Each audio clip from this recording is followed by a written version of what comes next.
Hey, what's up, guys? Thank you for joining me today. My name is Dr. Tom LaHue, and today we're going to be talking about levels of health for type 5. And before we get started, I just want to draw your attention to the description below. There's a link to my website, tomlahue.com. I do offer coaching appointments. They're booked up for a couple of weeks, but I'd love to talk to you if you want to talk about more about your type, or trying to figure out what your type is, or how to get along with the awesome people in your life, and and getting along with their type.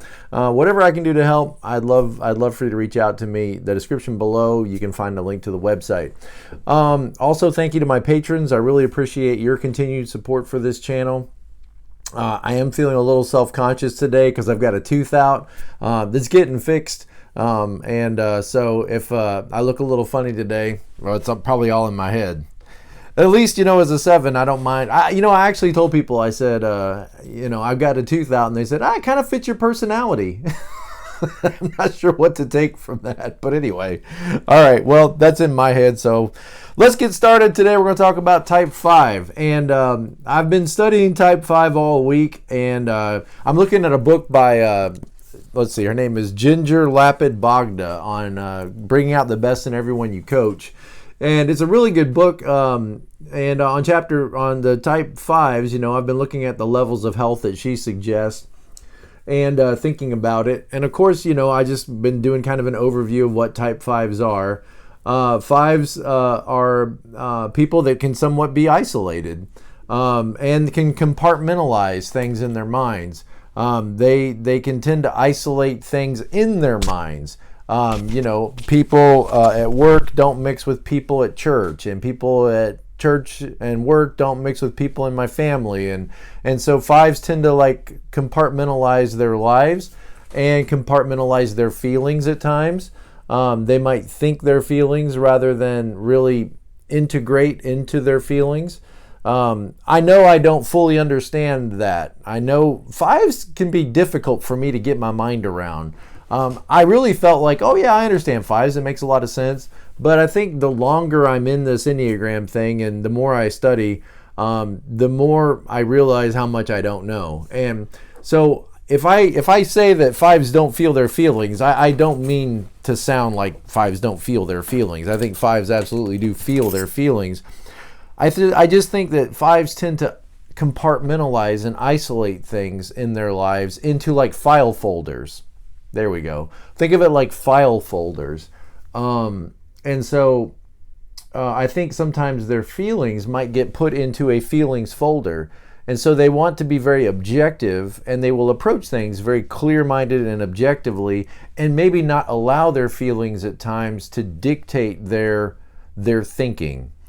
Now, that can make them very good in a crisis. It can make them good in conflict, to be able to analyze the data and not get overwhelmed in all of the emotional stuff. But look at that, integrated and isolated. What is the opposite of integrated? Disintegrated. Disintegrated into different categories, and not necessarily integrating with themselves and their own feelings and their own sense of who they are, and integrating with others. And sometimes 5s can sort of come across isolated away from others, as if maybe their sin is avarice and greed, and they might be a little stingy with their interactions with people, and with their words with people, and with their giving of their time with people. Okay, so let's get into this. Let's look at the lowest level of health. According to Dr. Bogda, let's look at the lowest level of health. She says the lowest level of health for a 5 is called the Fearful Strategist. The Fearful Strategist. It's helpful to remember that 5s are in the fear group with 6s and 7s. 7s are afraid they're going to miss out. They're afraid that they're going to be stuck. They're afraid of not being satisfied. 6s, their sin really is fear. So they tend to look and struggle with, or orient against or toward, fear, worry, anxiety. And 5s, I think it's like a fear of being inept, being helpless, being inadequate, being intruded on, a fear that other people are going to overtake you and monopolize your energy and your time. But at the very lowest level, a fearful strategist, the idea is like sometimes, in their mind, a 5 might think other people are against me or other people are not for me. Again, this is the lowest level, right? Other people are against me. Other people mean to do me harm. Other people intend on overtaking me or intruding on my time. And so they go into this strategic thinking of what do I have to do to combat that? What do I have to do to not let that happen, or to not let these people invade my space or take advantage of me in some way? So she says the core fear at this level is of being helpless, incapable, depleted, and overtaken. I just sit and think about that for a second. Nobody wants to be helpless. I mean, that's an awful feeling. Feeling like you're helpless. I mean, 5s integrate to 8, right? When they're healthy. And 8s will not ever do well thinking of themselves as being helpless. I just think that's interesting. 8s do not ever want to see themselves as being helpless. And 5s integrate to 8. And in other words, I think 5s could kind of say, 8, get out of my way. I actually have the information. I should be the one taking action when they're doing well.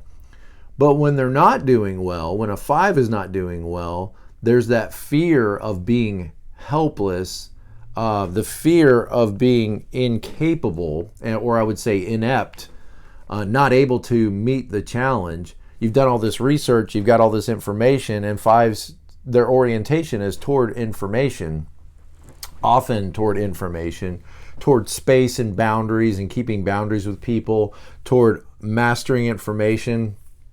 And so when you master a bulk of information, usually that's for a purpose, right? So that you're able to then meet the challenge that is required, that information could benefit you. If you're mastering information, it must be because you intend on accomplishing something with that information. And the feeling that you're incapable might drive you to pursue more information. But sometimes you can get lost in all that information. Sometimes you can get overwhelmed in all the information and never really feel like maybe you have it mastered enough. Like there's always one more book out there. Remember, 7 goes to 5 in health. I know that, as a 7, I'm always interested in what I don't have and more information and getting that last book or that next book and mastering that. So I do have a line to 5 that I think I move to pretty well. But I think I'm much more okay with maybe not feeling like I master it. I feel like I can get out there on the stage and I can share what I know. Obviously, I don't know everything. I think that's a little bit harder for a 5, like to get out on the stage. To get out on the stage, get out on the presentation floor, get out on the podium and share what you know.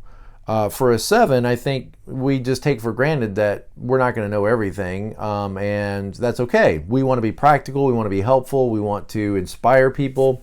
And I think a 5, really wants to be more capable. Like the focus of the attention is on, I really want to master this information and be more capable with it and be seen as somebody who is more capable with it. That could keep the 5 stuck from ever really presenting. A 5 could get stuck not presenting what they know, and then that would look like greed, wouldn't it? Like hoarding what they know. And remember, they're a fear type, so that fear of, if I present this, what if I'm wrong about something? What if I'm graded and I don't get the passing grade? Or what if people point out my inconsistencies? Or what if my thinking or my reasoning or my information is flawed in some way? And that could keep you from getting out there and expressing the information or expressing what you know.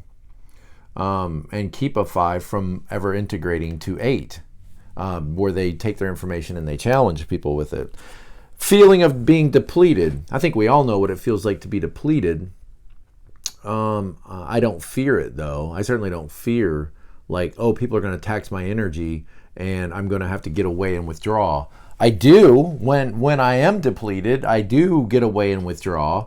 I'll turn the TV on and I'll watch documentaries or I'll watch YouTube channels like this, with information, and I'll just kind of veg out and zone out. In a couple hours, I feel better again. or go for a walk or do yard work or something. But I don't worry about people infringing on my space. I'm not consumed with thinking about, and I don't know, maybe you fives aren't either. Maybe you're not consumed with it. Maybe you don't think about it. She lists it as a core fear at that lowest level is I'm going to be depleted by interactions with people. I'm going to be overtaken by interactions with people. I'm going to be intruded on and overtaken. Again, I know I don't really have that fear. Even though I'm a fear type, I don't really have that fear. When it does happen, when I feel like I'm being overtaken or depleted or overwhelmed, I'll realize it and I'll want to withdraw from it just like a 5 would. But I wouldn't say that I in any way fear those things.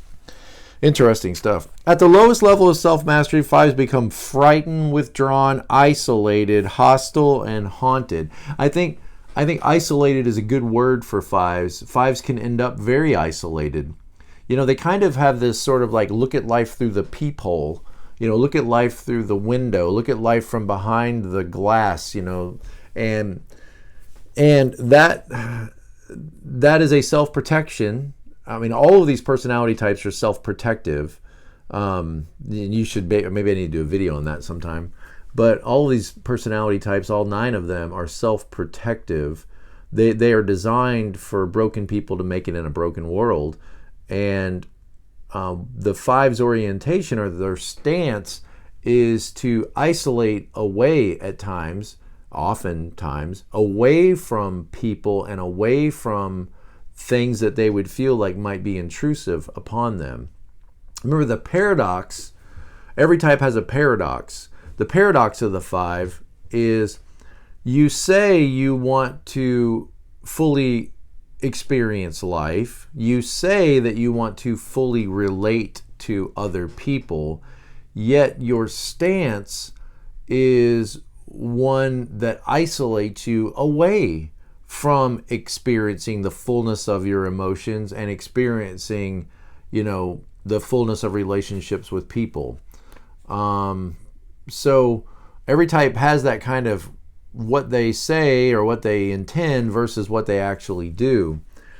And so 5s have kind of taken that stance of sort of observing life away from life itself, like through a microscope or through a telescope. And often you find a 5 at the other end of a microscope or at the other end of a telescope, observing, studying. And I think it's like feeling like I can relate to it if I can keep a distance between me and those forces that would seek to intrude on me. And I can relate to it if I can understand it.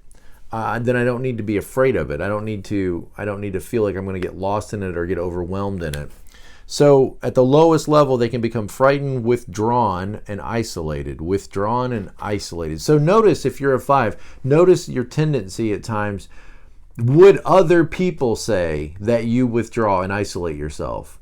You may not realize it yourself. You may not realize that you kind of come home from work and then sort of smile and wave and nod at people in your home and then sort of end up at your desk or end up in your room or end up in your favorite chair over in the corner, detached away from the group.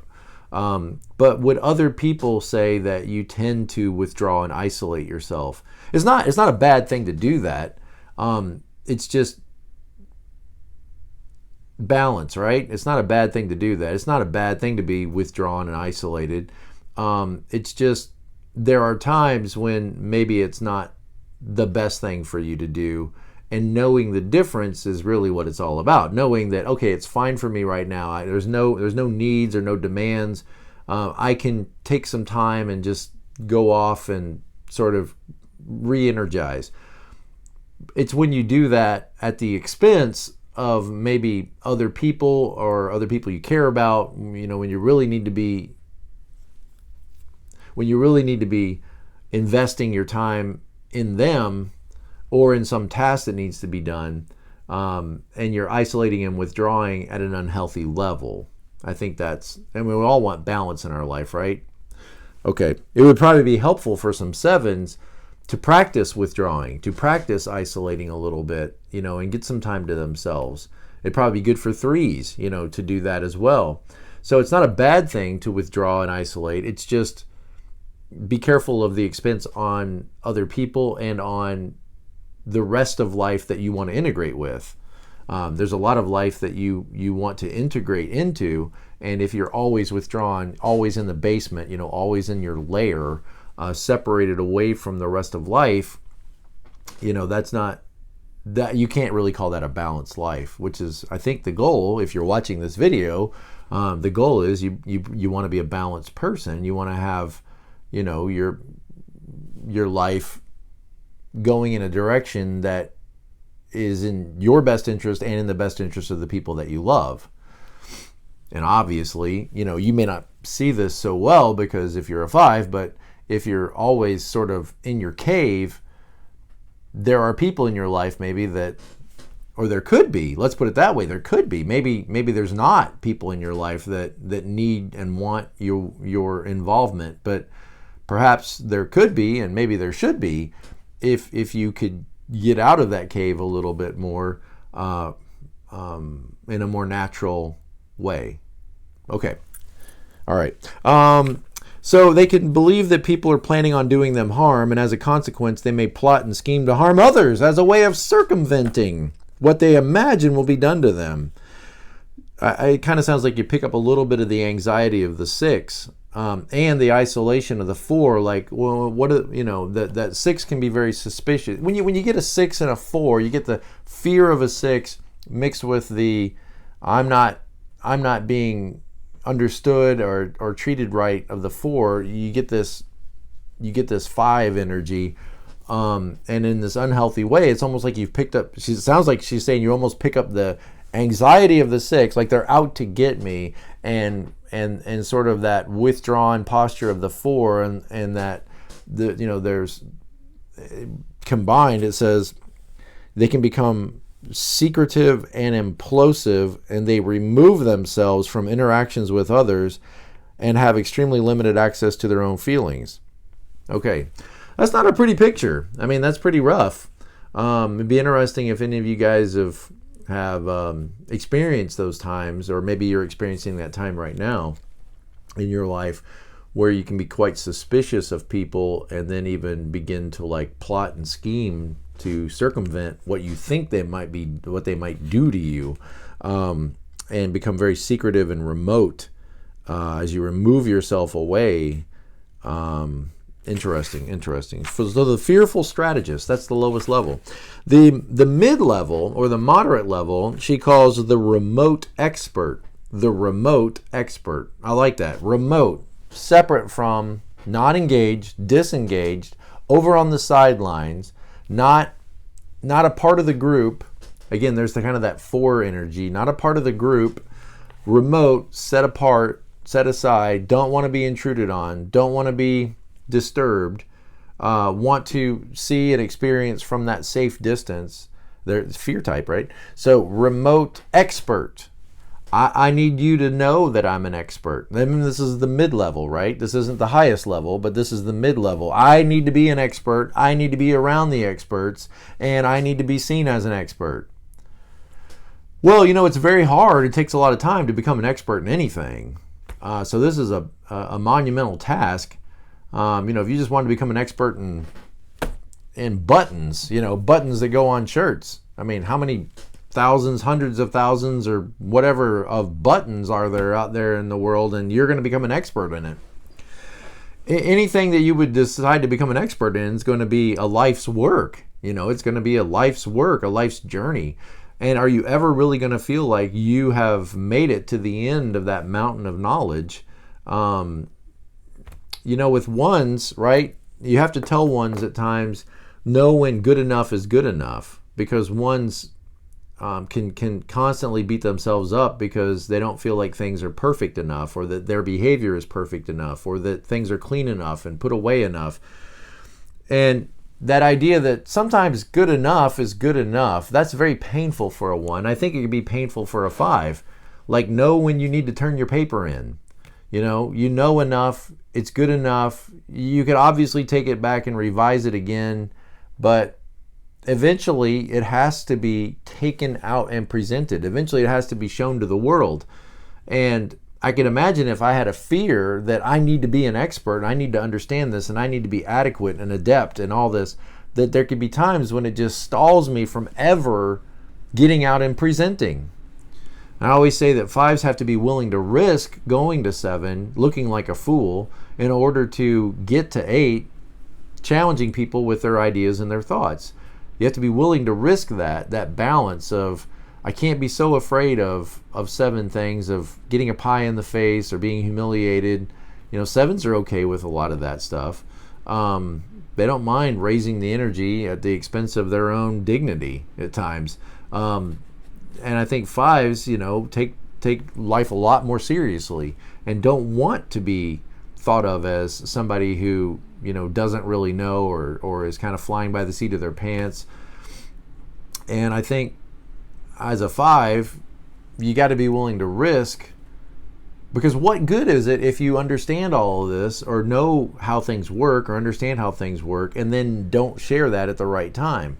Don't speak up at the right time. Don't involve yourself in the crisis in order to be a part of resolving that crisis. If you're so avoidant of the crisis and of the interactions with people that you isolate away, then what good is it to have all this information, but it's sitting on the library shelf and is not actually open and engaged in the moment?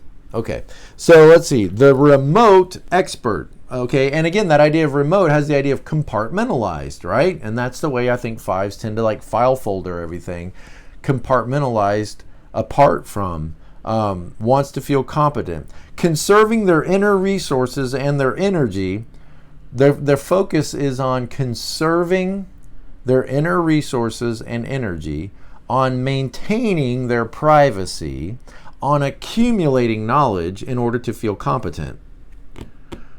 So the focus of the attention of the mid-level 5, of the moderate level health 5, is on conserving their inner resources, compartmentalizing away everything, including themselves, maintaining their privacy, and on competency, being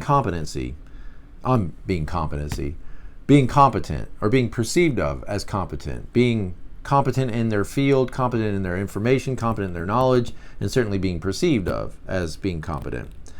Which is funny because sometimes 5s will throw out a lot of this information. And you've probably done this if you're a 5. You've probably done this. You've realized that maybe people don't care about all you know.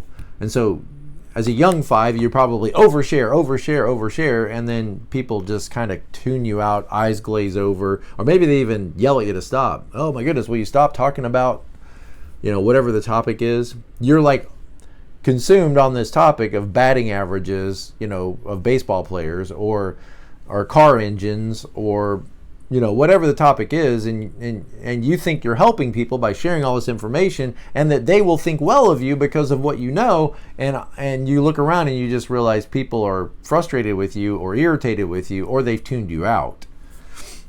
I can imagine that could be a very discouraging feeling, for somebody whose focus of their attention is on mastering information, and then they share the information and people tell them to shut it. I can imagine that would be very frustrating. Okay. At mid-level of self-mastery, 5s appear remote and private. They appear remote and private. Again, you may not see that in yourself. You may think, oh my goodness, I can't get away from people. I wish I could get more space between me and them. But to others observing you, they may feel like you're already removed and isolated away. Like you're present, but you're not really engaged. And you may not see that in yourself as well as other people see it. They guard their time, their energy, and their autonomy. And they dislike surprises. I know 6s can dislike surprises as well. They want to be clued in with all the facts and all the information. They don't want something to snap out and get them, at the last minute. That's interesting. I didn't know that about 5s, that they might dislike surprises as well. So guarding their time, guarding their energy. Again, they've got that defensive stance, of I'm going to withdraw and isolate and move away from those people that would seek to overtake and involve me and intrude in my space. They avoid situations in which they are likely to be the center of attention. Okay. Interesting. So, withdrawn type on the sidelines could look like a 9. I think a lot of 5s look like 9s, and 9s look like 5s. And I think the kind of the rule of thumb is if you're a man or a male and you could be a 5 or you could be a 9, chances are you're a 9. If you're a female and you could be a 2 or you could be a 9, chances are you're a 9. 2s and 5s tend to know they're 2s and 5s. 9s tend to see themselves in multiple different ways because they have that superpower of seeing other people's perspective. 5s see their own perspective. They see their own perspective, and they may be oblivious to other people's perspective. 5s are not known to really respect social norms. 5s may not give a lot of attention to the little pleasantries of life. Again, I would say that 5s might walk in past, a greeter at a door and not think that they should say hello to that person. And then the thinking might be like, well, I don't have a relationship with that person. I'm not seeking to have a relationship with that person. I don't want to intrude on their space. Again, we all project our personalities out onto others. So if you're a 5, you tend to think other people think like you think, like 5s think, and they wouldn't want me to intrude on their space. So I'm not going to be intrusive on their space. I'm going to respect that boundary and respect their space by not intruding on them.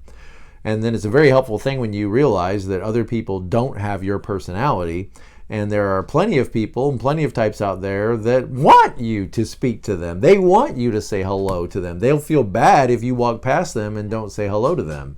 Like maybe they don't have any worth and value if you don't acknowledge them.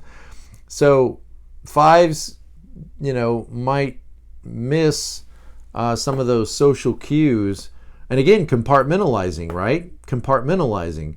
So it might be difficult for a 5 to integrate all of those social norms and those social cues for each individual setting. They tend to think I'm at work, so I'm in my work zone. I'm at family, I'm in my family zone. I'm at church, I'm in my church zone, and never the two cross.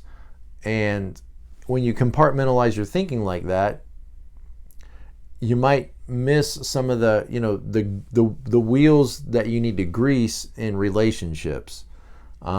The pleasantries, the small talk. 5s might miss the small talk. What's the point of it? What's the goal of the small talk? It doesn't seem to be accomplishing. And I don't want a deeper relation. If you're isolated away, you may not want a deeper relationship with people. So what's the point of all of this small talk? Okay. Let's see, what else? Guarding their time, energy, and autonomy, and disliking surprises. They avoid situations where they're likely to be the center of attention. And again, there's that isolating away from people, not wanting to be the center of attention, certainly not wanting to be made fun of, and certainly not wanting to be humiliated in any way. So they may choose to not reveal personal information. They can become detached from their feelings, hungering for a knowledge about anything that interests them. 5s keep their needs to a minimum. This is why I think it's good for 7s to integrate to a 5, because 7s, think they need everything. I need what I don't have. Oh, I need this, and I need to buy that, and I need this. Then my collection will be complete. 5s have that orientation toward, I don't want to need stuff. I want to not have needs. I have my laptop, and I have my chair, and I have my dog, and that's all I need. And I think 7s could learn a lot from limiting their needs and needing less. I think when a 5 disintegrates further into 7 is when the 5 starts jumping at things like, oh, I need this course, and if I get that course, then I need this book, and I need this, and then once I learn all this information, then I could take the next step. But maybe I don't have enough information yet, so maybe I need to also order this course and go through this certification and get this training and get this, and then I'll be prepared, and it's like, okay, at what point do you know enough that you can move to 8 and and actually, take a real step, a real progress step forward, and sort of put it out there on the line. Okay, so guarded, they want to keep their needs to a minimum, and they tend to be very guarded and controlled. Okay, so the mid-level, anything else I want to say about that? Private, the remote expert. So the lowest level is the fearful strategist. The mid-level is the remote expert. What's the highest level? Well, the highest level is the integrated wizard. The integrated wizard. I mean, you can't help but think about Dumbledore, right? I mean, that's where my mind goes. The integrated wizard. So the compartmentalization, look at that. Compartmentalized, disintegrated, moves toward integrated, moves toward from isolation to integration. Let's see what she says. The core understanding of this highest level is that true wisdom involves an integration of thoughts, feelings, and action, and comes from direct experience. So, integration of your thoughts, your feelings, and action. That's profound. It really is. I think 5s, you have 2 wings on purpose. The wings that you have, a 4 and a 6, are there on purpose. When you think about 5s, isolated, compartmentalized away, what are they compartmentalized away from? Look at the 4 wing. From knowing yourself, from knowing how you feel about things. A 5 may not really take their own feelings into consideration. They may look at that as, well, those are my feelings. That's not what I base my decision on. That's not what I want to base my direction in life on my feelings. But feelings are true information, true to you.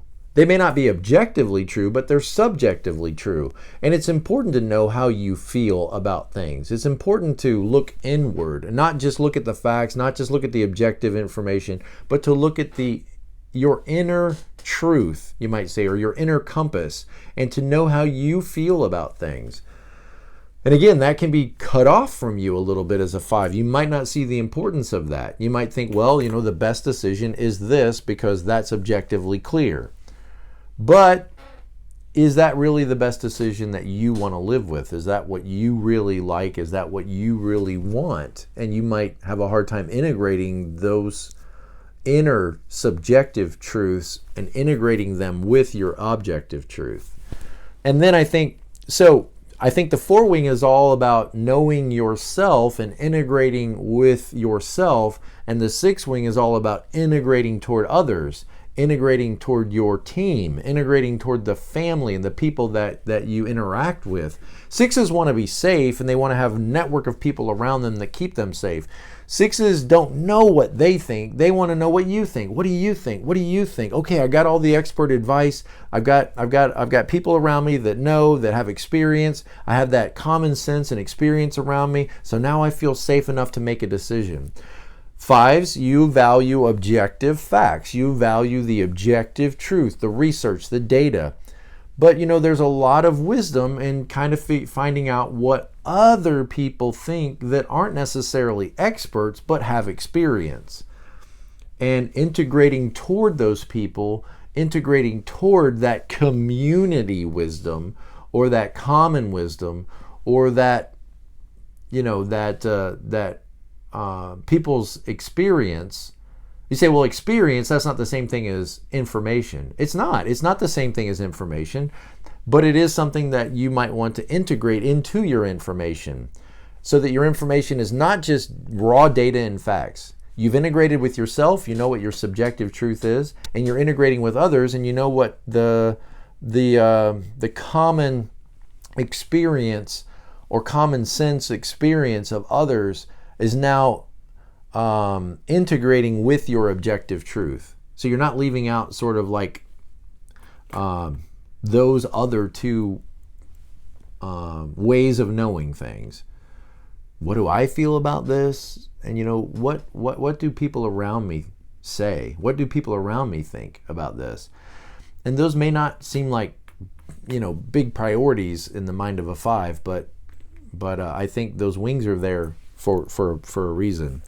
Okay, when 5s have done the personal work of learning to fully experience their feelings in the moment, and to completely engage in life, 5s might be disengaged. Like a 9, they might be withdrawn and disengaged. Engage in life rather than observing it. 9s also tend to be like observers of life. Life is happening to them. And 5s, I think, can take that observational stance in life, detached away from life itself. And they would say, well, no, why is it wrong to just observe? Why isn't that engaging? I'm engaging from an observational view.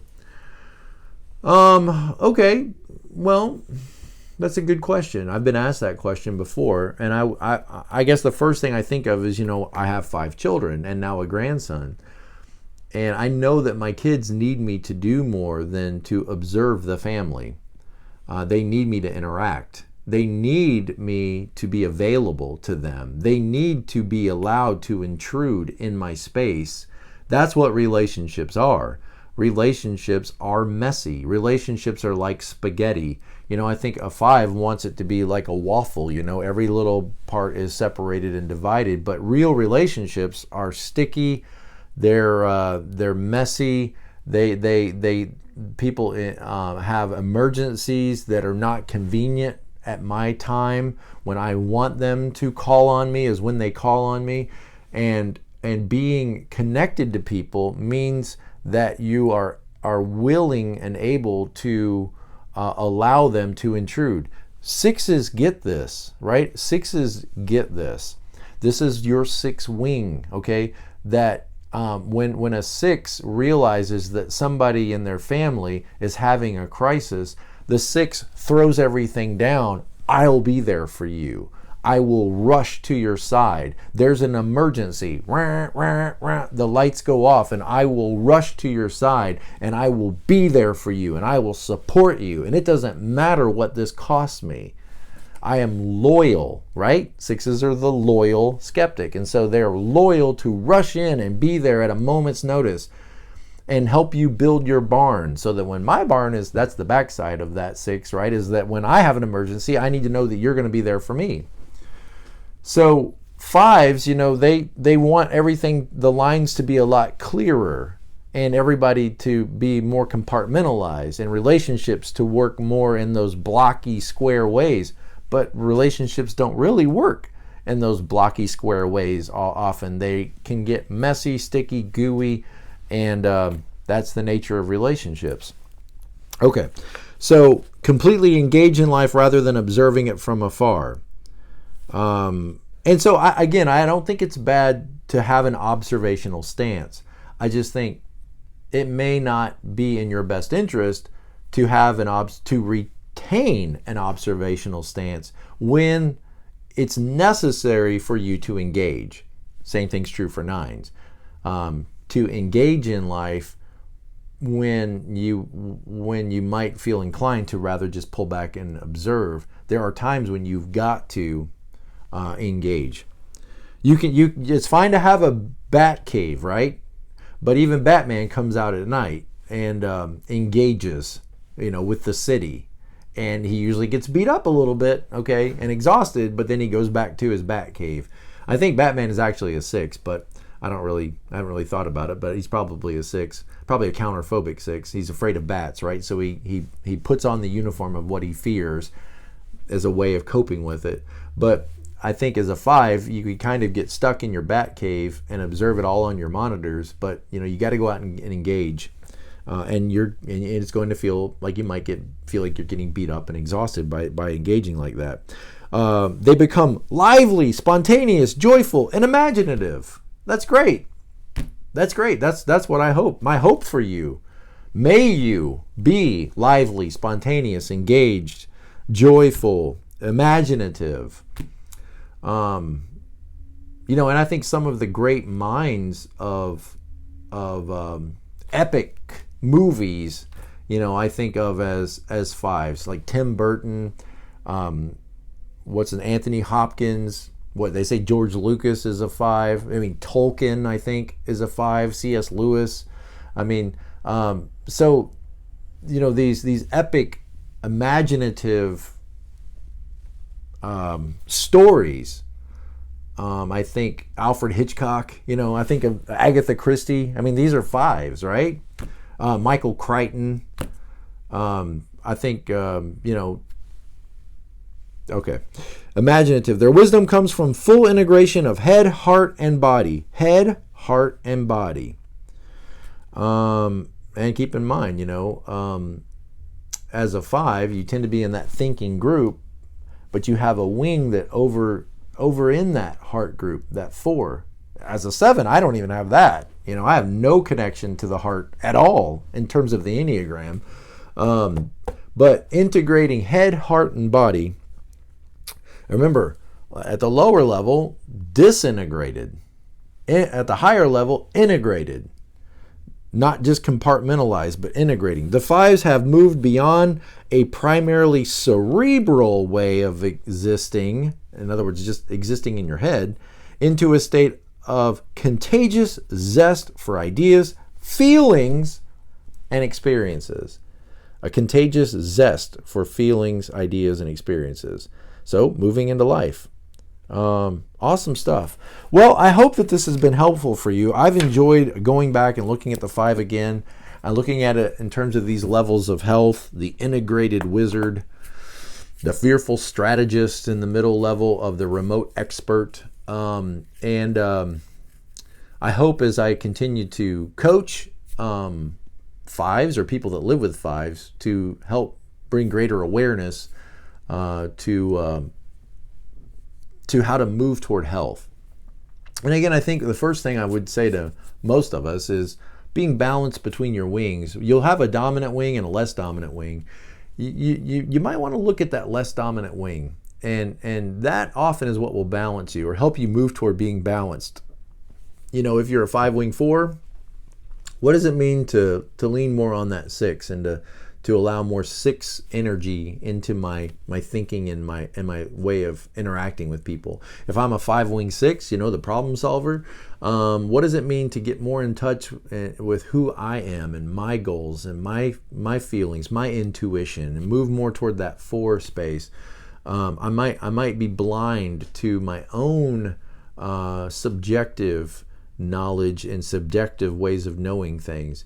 So that's a good place to start if you're just starting in this journey, finding yourself on the Enneagram map and what do I do to move toward a healthier place in life. I think when you're balanced between your wings, you will look like the number that you move to in health. You will look more like an 8. You will look more like you're ready to take action. You're ready to stand up to the plate, you know, and put yourself out there.